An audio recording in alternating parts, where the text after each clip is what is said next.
Hello and welcome back to what's left of Ivy Cottage.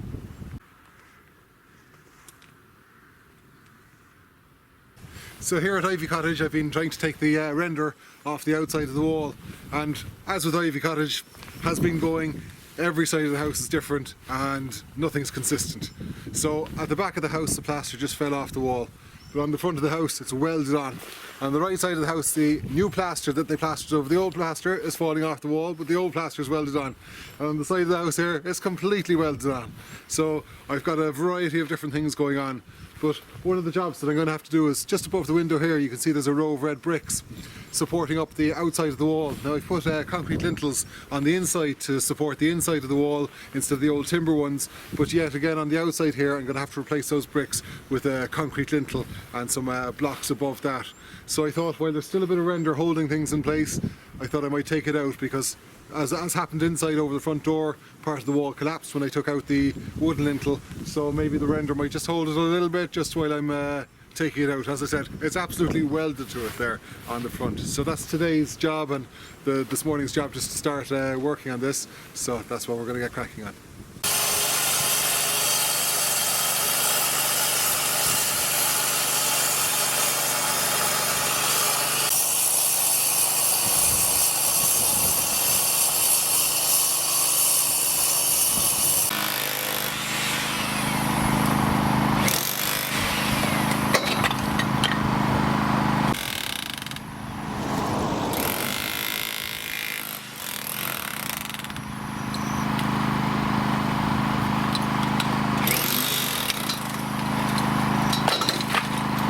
So now here we are up in the scaffolding, and I've just cut across here just to take out the bit of render that's holding things together there, and now I can get in with the bricks that are across the top of the window.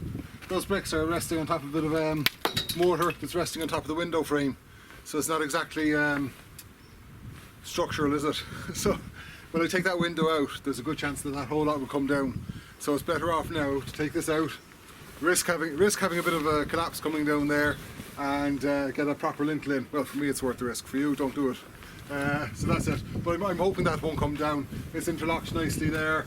This section here perhaps a bit of a worry. That's all locked up there for the moment, and this side I'm not too worried about. So it's a bit of a chance, but I'm just going to take it out nice and gently, take out each of these bricks and get a proper lintel in there, and at least that will support it properly. So let's crack on with it. So here we are anyway at the front of the house, and unfortunately the camera battery died, but if you just look quickly you can see that I've got the two lintels done. So the camera's going to die in a second, but at least I've got to show you. I'll bring you through what I do to get those in there another day on maybe one of the other windows, but I forgot to charge the camera and it's going to die. So I say goodbye for the moment, and that's the front of Ivy Cottage.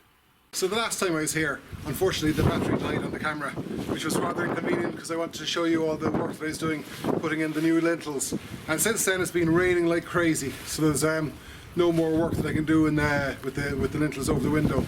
And I also have to get the ESB cables taken off the gable of the house here, which means cutting off the ESB supply, because I need to go off all the plaster, and at this stage it's more of a hindrance having them there than a help. And what I want to do is bring a new cable underground to a new meter point on the extension when I build it. So that's one of the things I'm going to do. I'm going to cut off the electricity here and wait for a new supply to come in on the other side. In the meantime I'll run off a generator. So since it's raining I wanted to get on with it. You can get a bit depressed, I suppose, just sitting there not getting anything done, especially when you're looking at something this charming. So I decided I'd start working up on the upstairs walls here. Now what I have is, I've got the old wall plate running along the top of the wall just there, and then there's a stonework sloping off towards the outside of the wall. But all that stonework is loose and is no use to me whatsoever. I can't put a new wall plate up on top of that. It won't be secure or stable, and definitely won't support a roof.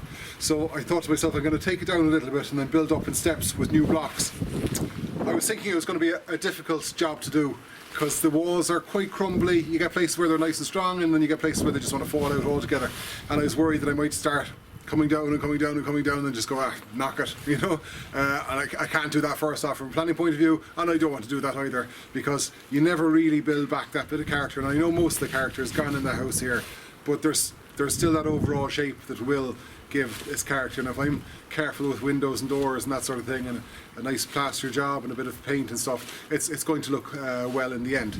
So anyway, I've started over on this side. I drew a line across the wall, and I was coming down 330 millimeters so that I could fit 300 milliliter blocks with 10 millimeter mortar line between them. So I was going to go with a 300 block, 215 and a 6-inch 150 mil block, and that would give me enough of a slope across the back end to bring my roof up at a 42 degree pitch. So that was the idea. I thought it was going to be difficult, but it's actually extremely easy. When they built these walls up, they built them at one point, they built them flat all the way across the top before they brought up that angle for the wall plate, and all the top stone is really loose, and I'm just pushing it off. So I won't keep the camera out for much longer. It's absolutely getting soaked and I don't want to destroy the camera. So I'll just give you a quick look at what's happening and how it's done. It's really easy, and it's it's encouraging, isn't it, to be able to actually get something done faster than you thought it was going to take. So have a look. So I'm going to be really quick doing this because it is chucking down rain. I'm worried about the camera, but there's like a line across here. It's hard to see. There's a line across there. That's basically as low as I want to go. I'm a little bit above it, but I'm going to stop at that. I'm not going to mess with it. But for this section, I thought I'd have to break out each block and take it really slowly. All I do is reach the outside,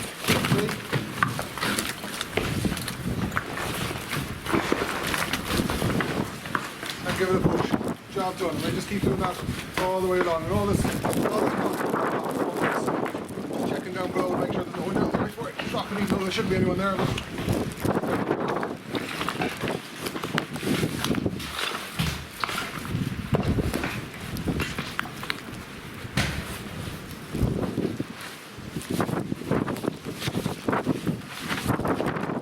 it works really quickly. Already I've half that wall done, so that's quite exciting. As I said, what I'm going to do is another block on top of that, a smaller block on top of that, a smaller block on that.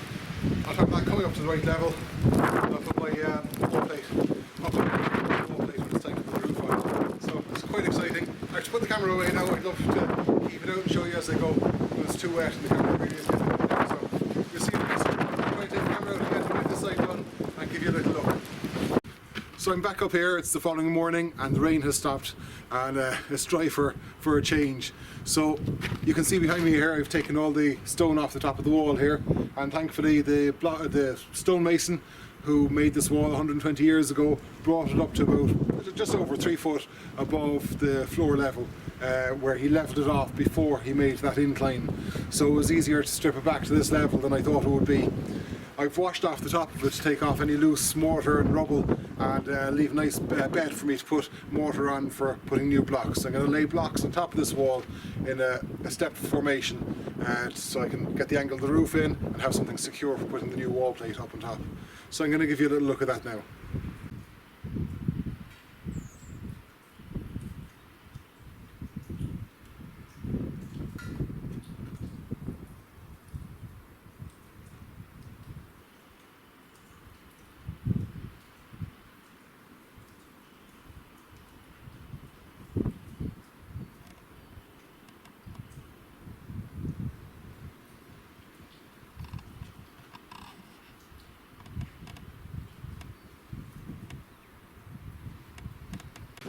So we're up here by the gable of Ivy Cottage, and as you can see, the wall comes across and steps up. And before I demolished what I took away, the wall used to come down at a bit of an angle and then step down. There used to be a bit of a ledge running along here.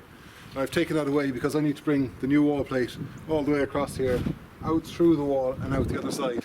So it just made sense to take out that section there, ready for the next step. So as I said, I'm going to layer up the blocks, stepping upwards.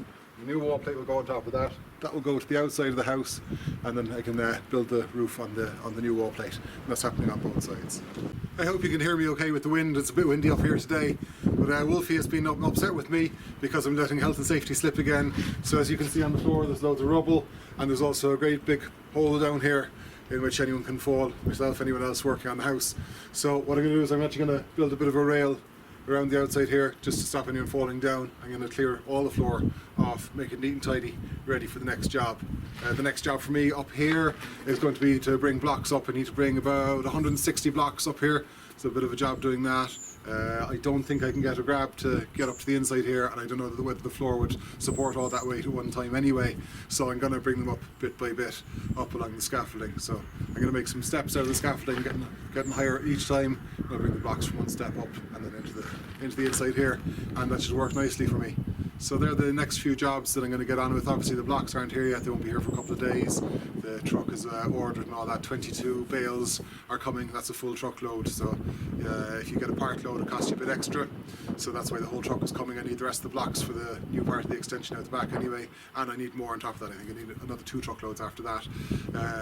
So yeah, so that's how far we've got. So let's get on and tidy all this up, but before I do that I'm just going to show you around the outside of the house, and we'll go back down to the lintels downstairs and show you what I did on the outside of the house, which has turned out quite neat.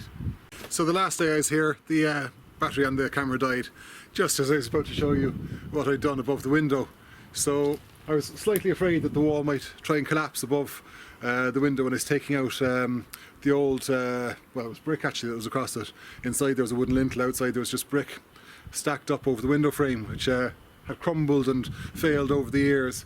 So I wanted to put in something more structurally correct and strong, and that's what I've got in. So I thought, as I said, I thought the wall was going to fall down when I was doing it, and thankfully it didn't. It stayed there long enough to get it in, and what's done is quite neat. But I got clever then. Instead of chipping off the plaster up over the window and potentially weakening the stone that's hanging there, I said for the next one I'd actually leave the plaster on and just cut out what I need. The plaster would help hold the stone in place.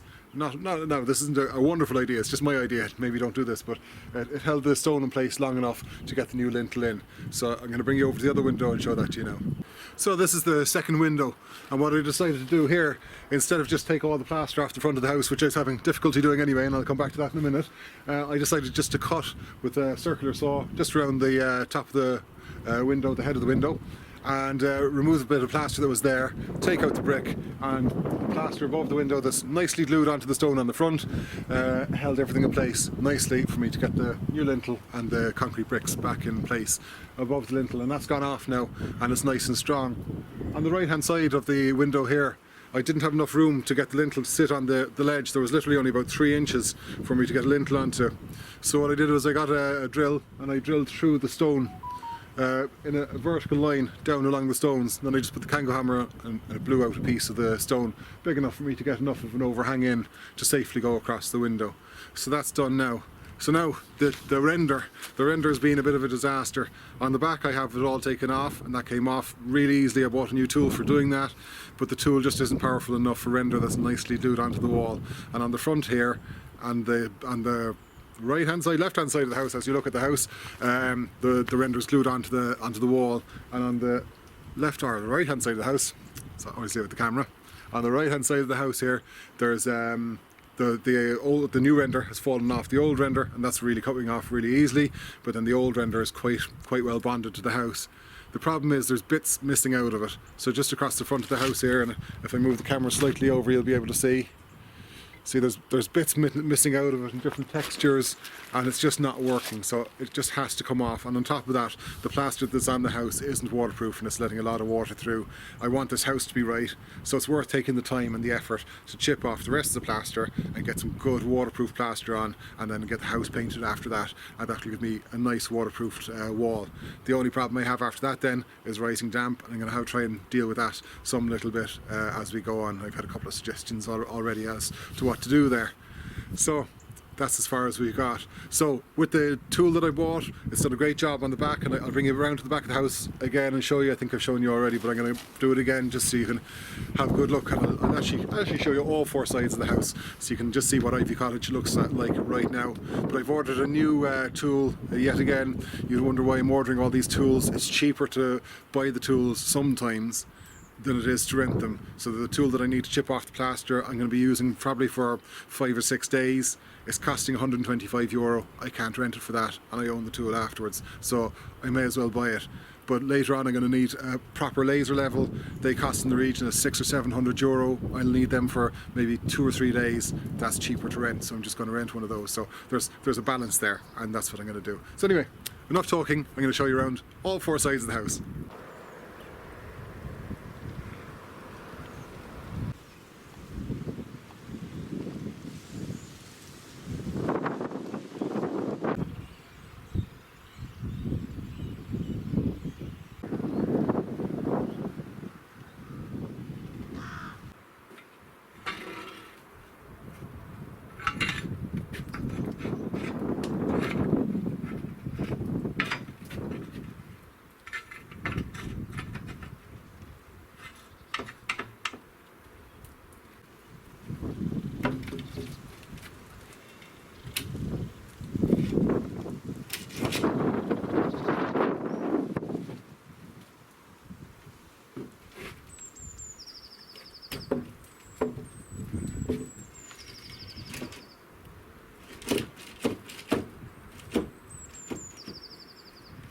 So you might have been wondering what I was doing there with the scaffolding, because I've it set up quite funny as part of the process that I want to do to get the blocks up to the top floor.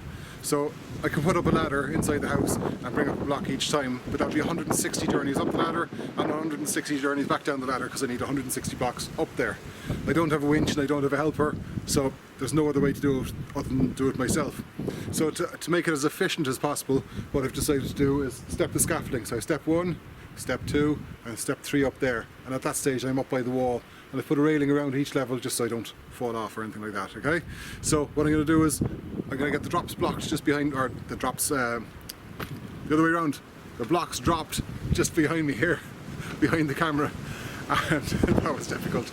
I'm going to get them dropped behind the camera here. There's 22 bales coming, as I said. I need 160 of those blocks up here, so what I'm going to do is I'm going to take them from here onto the first stage of scaffolding, get about 10 or 20 there, then bring them up to the next level and into the house. And I think that's the most efficient way that I can do it.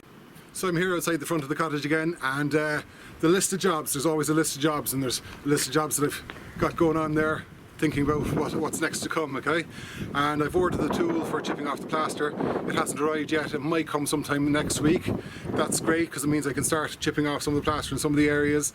But I've got an ESB cable coming out through the front door here, up along the house, and up the side onto the side of the house. I can't go near those cables on the side of the house because they could get electrocuted, so they have to be removed first before I can do anything on that side of the house. I'd also like to remove the cable from here before I put the lintel in over the front door, because yet again, if I accidentally cut through it or something, that's the end of the Ivy Cottage series. So we won't be doing that. So I'm going to get all the ESB cut off, the meters removed, the whole lot of it all gone. It'll be taken back to the nearest pole. I'll have no cables, no danger whatsoever around here, and I can get on with it. At that stage then, I'm going to get the lintel in over the front door. I have 2 to go on the side up high. I'll get them done once I've all the plaster stripped off. Then after that, when the plaster's stripped off, then the outside of the house is looking good. At that stage, all the windows will be secure, and the heads of the windows will be secure. If I want to, at that stage, I could take the windows out, even though I leave them in there just a little bit longer for security, stop anything getting in or anyone getting inside, just for their own safety. So that's that. I'll have to get another skip and get all the plaster and all the rubble that's to come down from the lintels and all the plaster off the house and put that into the skip and get rid of the skip. I have the blocks coming for doing the top of the walls here, so I get that done as well. And then after that, then I must dig a bit of a foundation inside the house here in the middle of the floor, just for taking the new walls for the hallway and for the fireplace that's going to be just in underneath the stairs. So after I've got this old section of the house back to basics, back to all stripped back, ready to go, my attention has to turn to the new part of the house, because I can't put the roof on the old part of the house until I've got the walls of the new part of the house up, the new extension.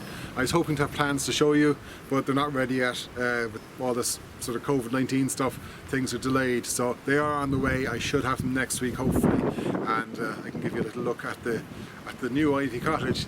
So what I'm going to have to do is get an excavator up here, dig out the new foundations, or dig out the holes for the foundations, pour the foundations, get all the dead work up.